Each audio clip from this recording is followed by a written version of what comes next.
Not until I met him did I realize there are no truly cold men in this world, only men whose warmth is meant for someone else.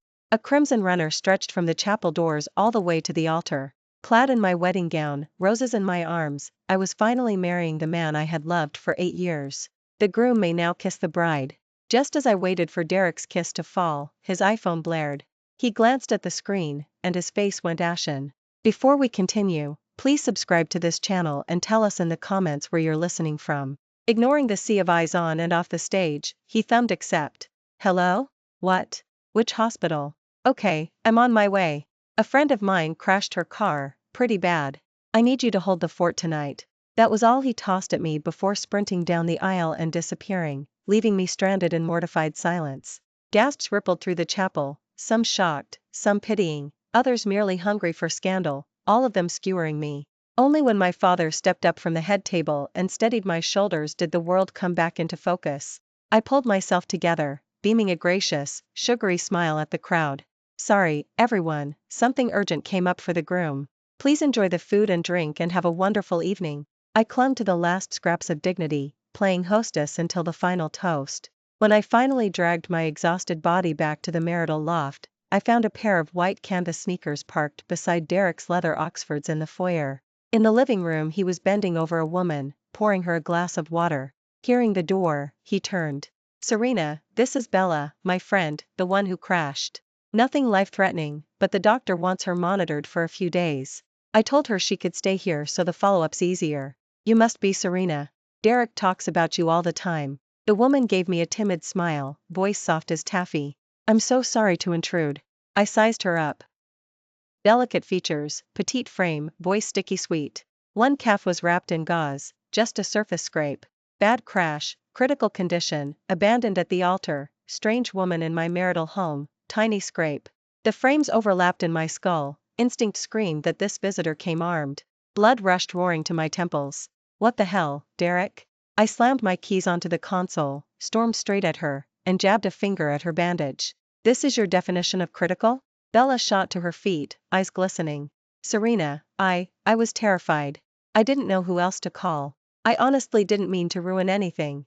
Quit making a scene. Derek reflexively stepped between us. She's alone in the city, she panicked, maybe she exaggerated. Are you really going to lose it over something this small? I'm losing it? I'm making a scene?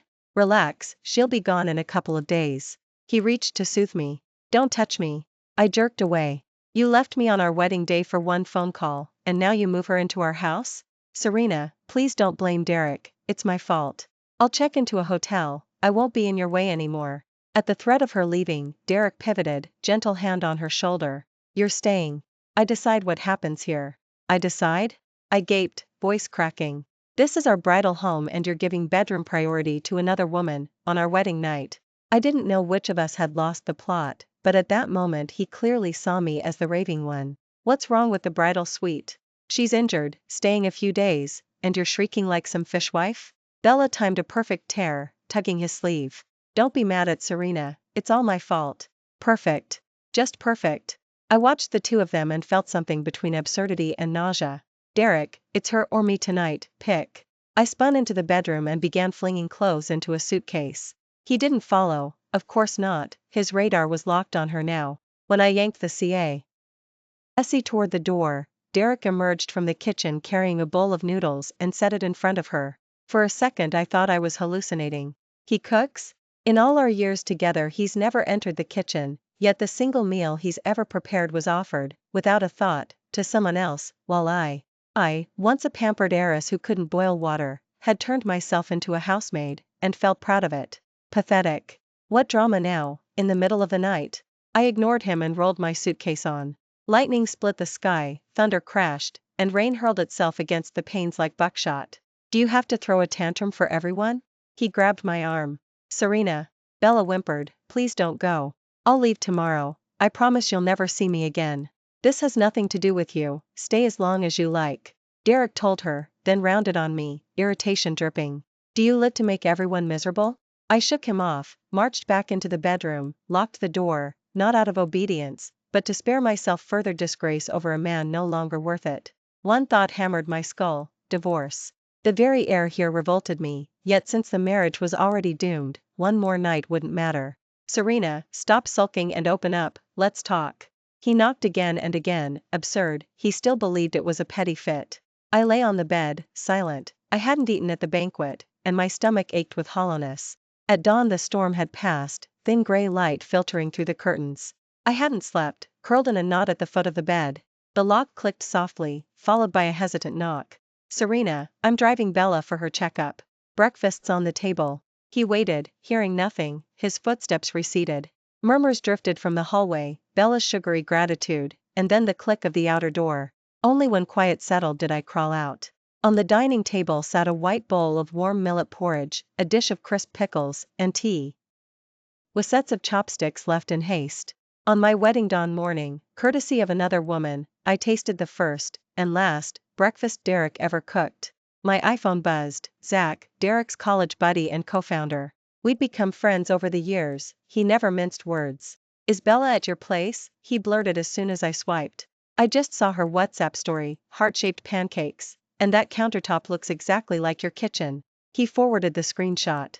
Women's intuition rarely errs, she'd come armed with a script. Who is she? You really don't know? Surprise raised his pitch. She's Derek's ex. Back then the guy was flat broke, she dumped him for some trust fund kid. Derek spent 6 months self-destructing in bars, almost tanked the startup. So that's the story. I murmured. Yeah. He bolted from the altar yesterday for her, right? She's circling back for something, watch your back, Serena. Thanks for the heads up, Zach. I'd always known Derek carried a scarred romance, he never named her, and I never pried. I remember running into him 2 years after graduation, at an industry summit. He'd shed campus boyishness for a steely veneer, yet loneliness clung like cheap cologne. That night he drank himself raw, repeating, why? What's wrong with me? His shattered eyes tore at me, even while a selfish relief whispered, her departure cleared my path. In an age of disposable love, a man who could hurt that deeply felt, rare. From that night I stepped closer, soup from our family chef, Saturday tidy-ups, late-night vent sessions, until eventually he was mine. Then one day he told me he wanted to relaunch his studio, but he had no capital and no connections. Without a second thought I went home, pestered Sebastian, and funneled him the first round of seed money, claiming it came from an anonymous angel investor who believed in his talent. In those brutal startup months I stayed up nights right beside him, pounding the pavement for clients, drafting pitch decks, talking investors. I knew Derek's pride was sky high, he hated bowing to anyone. So I borrowed the weight of my father's sterling name and cautiously courted every uncle or family friend who might need design work. Whenever I accompanied Dad to banquets I'd casually mention a gifted young designer who simply hadn't had his break yet. Bit by bit the studio found its footing. Derek hustled, and his talent finally had room to breathe. He grew busier, and though his manner toward me was still understated, he was unmistakably warmer. Hadn't that very cool reserve been what first drew me to him? Later Derek's studio landed a marquee commission, money and fame in one stroke. He bought a sprawling penthouse downtown. The day he took me to see it, the view swallowed half the city. Every inch had been finished to his personal taste, unmistakably his creative signature. That afternoon, right there, he pressed a brand new key into my palm, voice flat as ever. From now on, you're the mistress of this place. No roses, no candlelight, no bended knee proposal, not even an I love you. Yet I cried. Looking at the man I had adored, accompanied, and bankrolled for years, standing in the home he had sketched for me, this quiet certainty moved me more than any vow. But last night reality slapped me awake. The iceberg I thought I knew turned tender, gentle, the moment his old flame appeared. I hailed a cab back to the family estate in the East Side Hills. Serena? Why are you home, and the suitcase? Where's Derek? Mom took in yesterday's dress and the roller bag, dread flashed across her face. Nothing's wrong. The reception was crazy, I'm exhausted and need a couple of quiet days. He had a sterling crisis, super busy. Mother didn't press. Good to rest. You eaten? Go wash up, I'll boil you tiny shrimp wontons, just wrapped this morning. In the foyer Dad sat reading the morning paper. Derek didn't come? He asked the moment he saw me alone. He's swamped. I couldn't meet his eyes. And hurried upstairs. I'm changing first. At lunch the table was hushed. Mom kept spooning food onto my plate, words stuck in her throat. Dad finally spoke. When you started dating Derek, your mother and I had reservations. Old man, why bring that up? They're already married. Married is exactly why it needs saying. He set down his chopsticks and looked at me. The boy has skill, I won't deny it. But how much of his interest was in you, and how much in what the Vance name could open? Dad. My sore spot throbbed, but I refused to admit it. That's unfair. My help was minor. Minor?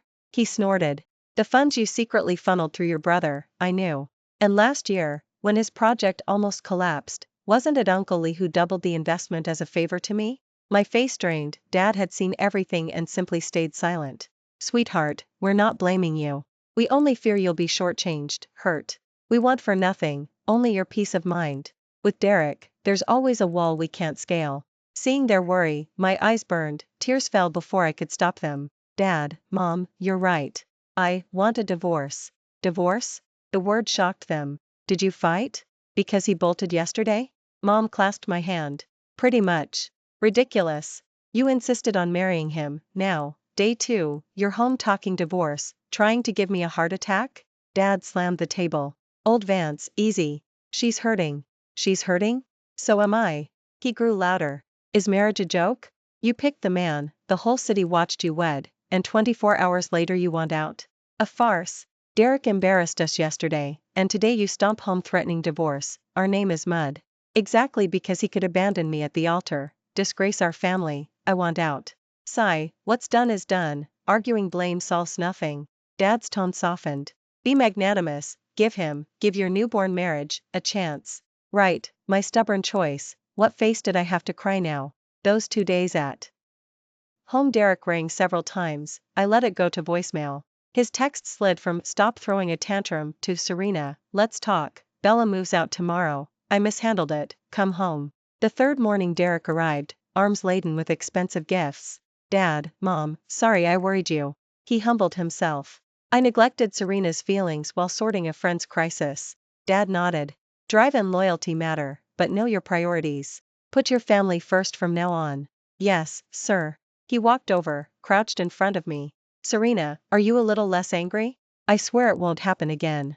Bella's gone today, she won't be back. He lifted a hand, hesitated, eyes on me. Come home with me, okay?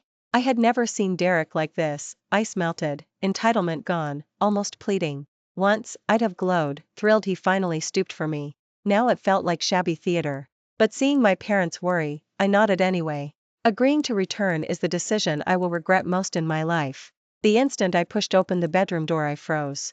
Her clothes lay draped across the headboard, her cosmetics crowded my vanity, and she was asleep in my matrimonial bed. The noise must have woken her. She jolted upright, wearing my custom silk slip dress, straps slipping, hair tousled, cheeks flushed with sleep. Seeing Derek and me, she seemed to grasp the scene. She clutched the slipping strap, hugged the bodice, voice trembling. Derek. Sis. I overslept, didn't know you'd be back so soon. I'll pack, I'm leaving right now. She threw the covers back, eyes already brimming. Derek stood frozen, clearly Bella was supposed to be gone. His face cycled through shock, embarrassment, and the fury of being caught. He actually stepped back, half out of the doorway. Ignoring her babbling, I turned to Derek. So while I was away she slept here? It isn't what you think. He rushed. The night you left she ran a fever. The guest room window leaks, the master bedroom faces south, better air, more sun, just a couple of nights. A couple of nights? Yesterday I told her to move out today. I don't know why she's still here. So you admit you let her sleep in our bed? I screamed like a madwoman. Derek, what the hell am I to you? Serena, it was emergency triage. She's sick, what was I supposed to do? His irritation overtook shame, tone sharpening. Leave her shivering in the cold room? Stop being petty, she's awake, I'll kick her out now. No need. I'm the one who's leaving. I spun toward the foyer, he seized my arm. Serena, are you done making a scene? I'm making a scene? I glared. Derek, some things I don't spell out, but don't assume I'm blind. You say she's a friend? What kind, ex-girlfriend? The so-called moonlight you once swore you'd die for? My words caught him off guard, he faltered. I flung his hand off and strode away. Serena. He chased, breathing hard. Listen. It's not what you think. There's nothing between us. I just felt sorry for her. Pathetic? That day, she made one phone call and you abandoned me at the altar. Did you ever feel sorry for me? Serena, don't blame Derek. It's all my fault. I'm such a bother. I'll pack up and leave right now. The woman had already changed her clothes. She followed us out and grabbed my arm. Forget it. A violent wave of disgust surged through me. I jerked my arm free. I hadn't used much force, yet she stumbled backward and landed hard on the floor. Derek couldn't hide the heartbreak and fury in his eyes. He strode over, knelt, and cupped her shoulders. Are you okay? Where did you fall? Does it hurt? She squeezed her brows in pain, fat tears rolling down. Derek. I'm fine. Don't blame Serena. I just lost my balance. Serena, what's wrong with you? Couldn't we talk like adults? Did you have to raise a hand? Humph. I let out 2 cold laughs. So some performances don't need rehearsals to look natural. Let's get a divorce. Those were the last words I left behind. Yet when I walked the streets I found nowhere to go. I drifted like a ghost, aimless. Before I knew it I stepped into a vast mall. Warm air and noisy crowds enveloped me. In the atrium a giant LED screen flashed an entertainment finance bulletin. The rising Chinese-American designer Ethan landed at Riverside this afternoon, officially launching preparations for his domestic studio. Ethan has taken the international fashion scene by storm, winning several heavyweight awards and lauded as one of the most commercially valuable and artistically gifted Chinese designers. Sources say his personal label will soon enter top-tier domestic malls. The shot cut to the airport. The arrival gate seethed with young girls clutching light boards and bouquets. Their thrilled screams threatened to pierce the screen while guards struggled to keep order. A tall man in a sharply tailored charcoal overcoat emerged, flanked by assistants and security. He stood arrow-straight, his aura unmistakable even through the crowd and the lens. He nodded calmly at one direction or another, sparking fresh waves of shrieks. His face was insanely handsome, deep eyes, straight nose, clean jawline, radiating a distinctive, dazzling style. At first I stared numbly, the way you watch any celebrity item that has nothing to do with you. But when the camera caught his profile again, one particular angle, one fleeting expression, a dusty, blurry memory slammed into me. When we were kids, the next building over, lived a chubby boy a year or 2 younger. Always quiet, a bit shy, called Ethan? Yes, Ethan. He used to tail me chanting, Serena, Serena. In my memory he was a little butterball with thick glasses who loved to draw. His backpack always held a sketchbook. After school I would sometimes spot him hunched over the stone table downstairs, utterly absorbed. Later, maybe 8th or 9th grade, Mom said the Cross family was emigrating to the States. On moving day I headed out for school and saw the red-eyed kid standing by their car. He started to speak, "Bu." He only lowered his head before adults tugged him inside. The man on the screen, confident, radiant, idolized, was that same boy turned superstar. Could it really be him? The world, sometimes, is absurdly small. At the moment I was most wrecked, booted from my brand new marriage by my husband and another woman, wandering the streets, I ran into my unremarkable childhood neighbor. And he was living the luminous life I could never picture. I suddenly felt like a total failure, almost 30 and nothing to show. With nowhere else to go, I ended up at Sebastian's place. His door was ajar, bright light, laughter, and smooth jazz spilled out. Guests? I had zero desire to face anyone, but I was out of options. I pushed the door. Sebastian stood at the bar pouring wine. On the sofa sat someone else. The man faced away, relaxed, swirling a glass, half listening to Sebastian. A dark shirt, sleeves rolled to the forearms, a minimalist watch, just his back radiated poise. Hearing the door, he turned. It was Ethan. How was he with Sebastian? After all these years they still kept in touch. Ethan set his glass down and rose. Serena, long time. Do you remember me? Seeing me frozen, Sebastian laughed. What, amnesia? That's the butterball who used to chase you yelling, Serena, wait up. My mind blanked. After a moment I managed, Ethan, is it really you? You've changed, so much. It's me. He stepped closer, a box in hand. I heard you got married. Congratulations. I tried to make the wedding, but a crucial contract in New York tied me up. Landed this morning. Still, I prepared your gift ages ago. He offered the plush velvet box. Belated best wishes. Hope you like it. I lifted the lid. On black velvet rested a petite, blazing tiara, platinum set with countless tiny diamonds, the classic Disney princess crown, every facet firing pure light, dreamlike.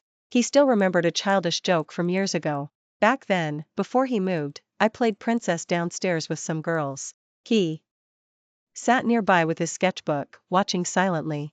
I'd tossed off, when I get married I'll wear a sparkling crown, so pretty. I forgot that line within days. He didn't. He'd turned it into reality, flown it across an ocean, and delivered it to me at 30. Tears welled without warning, blurring everything. Not because the thing must cost a fortune, but because this tiny wish, cradled through time, reached me, ruined and humiliated, by the neighbor kid now a stranger star. Ah, crying? Sebastian teased, unaware our parents hadn't told him about the divorce. He handed me a tissue. Didn't know you had it in you, fly, making my sis cry with a present. I dabbed my face. Thank you. I love it. Only, I probably won't get to use it. Because, I'm getting a divorce. Sebastian's grin vanished. Say what? Divorce? Ethan showed no shock, he simply said, is that so? Then keep it, he murmured, eyes on mine, a faint smile lingering. Serena. Maybe, it's not too late. I didn't grasp his final line and had no energy to dig. Enough gloom. Got any whiskey, bro? I'll toast with you guys. Sebastian's brow stayed locked, he sighed and pulled another tumbler from the shelf. Yeah, cracked a nice single malt. Ethan lifted his glass. Then to reunion. 3 crystal rims chimed, bright and thin. Next morning a pounding head dragged me awake. A soft knock, Sebastian entered with water and 2 aspirin. Up? Hydrate and pop these first. He set them on the nightstand and pulled a chair. Now tell me everything. I started with Derek taking the crash call at the ceremony and ended with yesterday. The woman in my unopened silk slip dress lying in our marital bed while Derek claimed she's running a fever and the master bedroom has better airflow. That bastard. Sebastian hissed. Derek, you scum. He dared do this to you? He stalked the room, stopped dead, and yanked out his phone. We're not letting this slide. I back you, divorce. And we'll make that jerk pay. He speed dialed a numb. Zhang, it's Sebastian. Yes, urgent. My sister's divorce, the one involving Derek, the partner with Vance. Draft the agreement as fast as you can, slanted every way in her favor, especially the property split. Right, I need it now. Thanks. He hung up, walked back to the bed, and looked at me. Serena, you're absolutely set on this divorce, right? I nodded. Good. Then listen to your brother. Pack up. You're coming with me in a few minutes. Where? To find that bastard Derek. He thinks the Vance family is dead? Nobody humiliates my sister. With me here, you won't suffer another second. We're settling this face to face, today. All right, Sebastian. I'll go. The door of the marital loft wasn't shut tight. Muffled voices leaked through. Sebastian's hand froze on the handle. Don't make me leave, please? It was that woman's voice. Derek. I know I messed up before, it was all my fault. I know you're married now, I shouldn't barge into your life, but I can't help myself. You know I'm not getting a divorce. I know. But I also know you don't love her. Look me in the eye and say you love her, that I'm no longer in your heart, and I'll walk away right this second. Silence, see? You can't say it. I'm still in there, aren't we? Let's start over, okay? I want nothing, just to stay beside you. Derek still said nothing. You've always wanted me, right? I'm giving myself to you now. Please don't send me away. Enough. Sebastian couldn't bear another syllable. He jerked his leg up and boom, slammed the half-open door so hard the wall shook. Inside the living room the two of them whipped around at the explosion. The woman's arms were still looped around Derek's neck, tear streaks on her face. Start over? I'll give you a restart. Sebastian stormed in, swung, and smashed his fist straight into Derek's cheek. Crack. The blow landed square on Derek's cheekbone. He flew back, toppled the coffee table, and sent crystal tumblers shattering across the floor. He grunted. Blood beating at the corner of his mouth. Ah! The woman screamed, reaching to help but jerking her hand back, too terrified to touch him. Sebastian. I flinched and instinctively rushed forward to pull him off. But he was blazing, he simply eased me behind him, shielding me while he glared at Derek struggling to push himself up. Derek, you heartless bastard. Sebastian jabbed a finger at him. Where has my sister ever wronged you, huh? From college till now, how much has she given you? And this is how you repay her? You think the Vance family is just decor? Derek wiped the blood with the back of his hand, trying to stand. Sebastian, listen, it's not what you think, Bella and I, Bella? So familiar. Sebastian cut him off, rage flaring hotter. What else is there to explain? I heard and saw every word and move. Derek, this isn't finished, trust me. He pulled the divorce agreement from his briefcase and hurled it at Derek. Sign. Right here, right now, divorce my sister. Derek stared at the paper scattered around his feet, the words divorce agreement stabbing his eyes. Xian, just let me explain. Bella and I are nothing, she was only emotional and talking nonsense. Nothing? You were wrapped around each other, and you call it nothing? If I'd come 10 minutes later, would you already have, Derek, do you take me for an idiot? Sebastian turned to the woman. And you, I don't care what history you claim with Derek. Get out of my sister's home this instant. Let me catch you near either of them again, and you'll learn the meaning of regret. Terrified, the woman stifled her sobs, scrambled up, snatched her purse, and bolted out the door. Sebastian swung back to Derek. Here's the deal. Sign, and we keep a sliver of dignity. Refuse, I yank every dollar Vance has in your studio, and I personally guarantee that by tomorrow not a single bank or investor in this city will give you a cent. Everything you've built, I can tear down overnight. Doubt me? Test it. Say. Rena, do we really have to go this far? I'm sorry, I swear I'm sorry, just give me one more chance. Faced with Sebastian's iron stance, Derek pivoted to beg me. Derek, the moment you chose her over me and our family, again and again, we were already at this point. Sign. Don't make me despise you more. Sebastian said nothing else, he flicked a pen onto the floor. Sign. Hand trembling, Derek picked it up. At last he scrawled his name across the blank line. 2 months later the divorce decree was finalized. I returned to pack my things. Derek was there. That was fast, he muttered from the sofa as I dragged my suitcase through the living room. I meant to ignore him, but he kept at it. Xian, stop acting so pure and tragic, like I'm some monster who wronged you. He gave a cold laugh. Truth is, you had your next man lined up long ago, didn't you? What are you rambling about, Derek? Rambling? He tossed his iPhone onto the coffee table. See for yourself. I picked it up, a gossip blog push with a blazing red clickbait headline, exclusive. Reclusive rising star designer Ethan caught in romance, intimate late-night dinner with mystery woman. Below were several paparazzi shots, grainy but clear enough. One tight profile unmistakably showed Ethan, across from him sat a woman whose blurred silhouette, hair, and posture were mine. I had indeed eaten with Ethan last night, someone had snapped photos and manufactured this story. That's you, isn't it? Derek hissed. No wonder you rushed the divorce, you already hooked a bigger fish. Ethan? Nice catch, Serena. Silently landed a golden bachelor of that caliber. No wonder I wasn't good enough anymore, right? The angrier he got, the uglier he became. Spotting the keepsake box in my hand, he snarled, and that shabby box. Since I met you you've guarded it like treasure, locked and secret, never let me peek. What filthy memories are inside, huh? Proof you were already screwing that cross guy? Derek. Watch your mouth. Not everyone is as sordid as you. My chest heaved. Fine. Want to see? I hurled the box and its tiny key at him. Knock yourself out. He sneered as he flipped it open, then froze. On top lay a photo, a blurry side shot of him sinking a basket back in college, taken secretly with my old iPhone. The edges were worn soft from years of touching. He turned it over.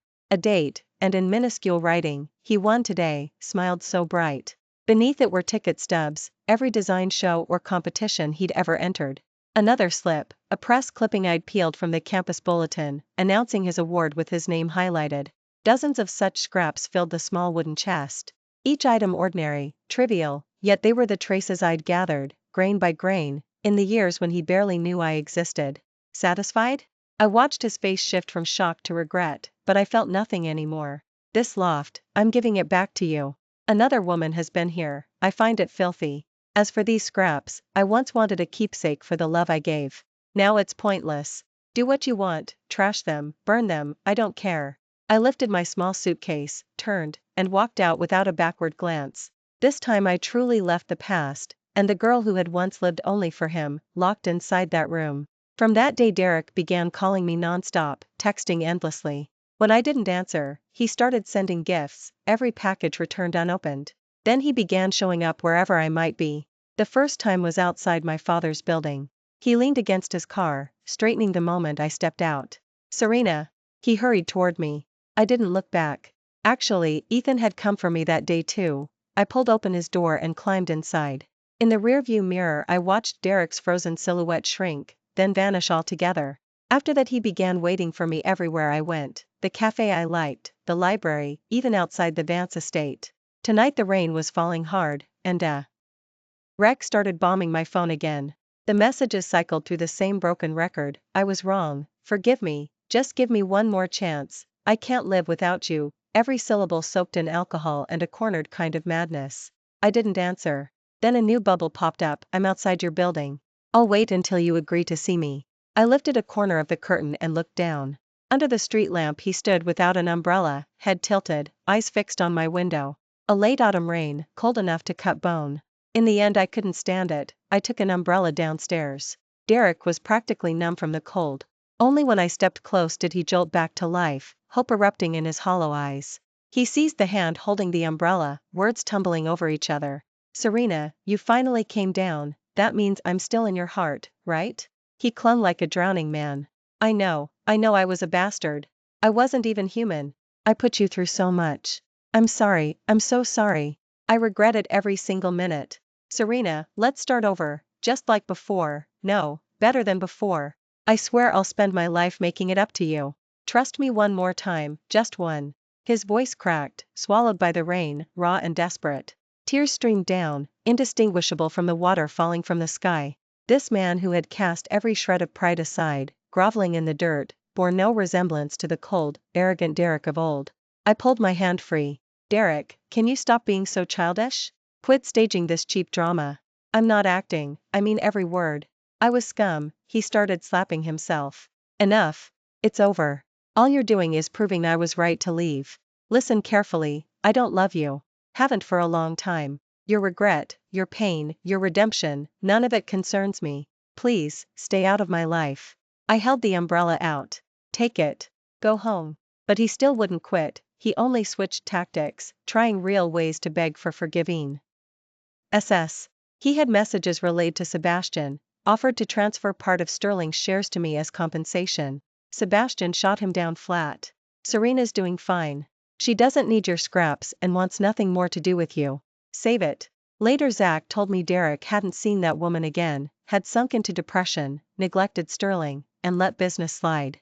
None of that was my concern any longer. While the divorce papers went through, Ethan quietly slipped into my days.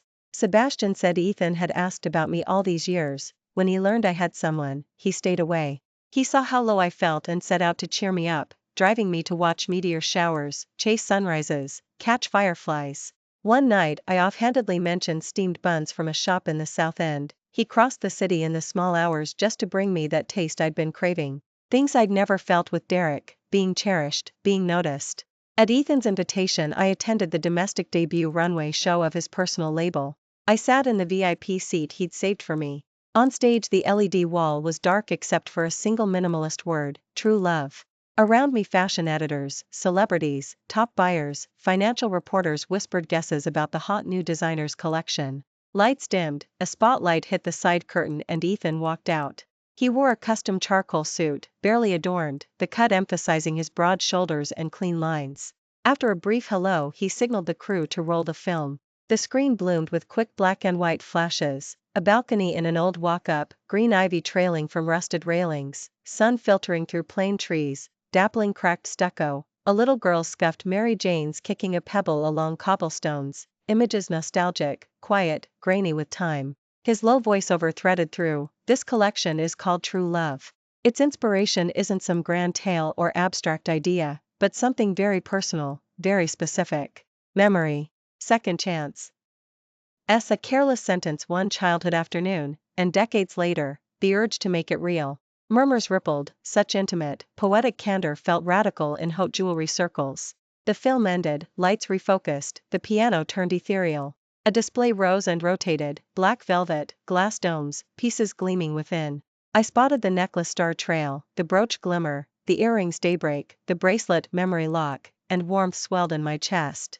He had translated our private symbols, stars we'd watched, fireflies we'd caught, sunrises we'd shared, into wearable verse of top gems and flawless craft. The final model stepped back, the room held its breath. A last spotlight found the center plinth, under its dome, velvet lifted. It was the tiara. Bathed in runway-grade light, it looked even more breathtaking than the first time I'd seen it. Displayed alone, like a sovereign object, it magnetized every gaze. The ultimate embodiment of a childhood joke, the crown piece of true love, named innocence. Ethan's voice softened further. Many years ago, beneath a wisteria trellis, a little girl said something about fairy tales and crowns, naive, radiant. I never forgot. When I finally had the power to turn that child's words into reality, I realized this might be what true love is, noticing the longing she didn't even know she voiced, then waiting, working, until you can make it come true. If the wearer recalls a treasured moment or person, and feels even for a second that precious tenderness of being cherished, that is this piece's greatest worth.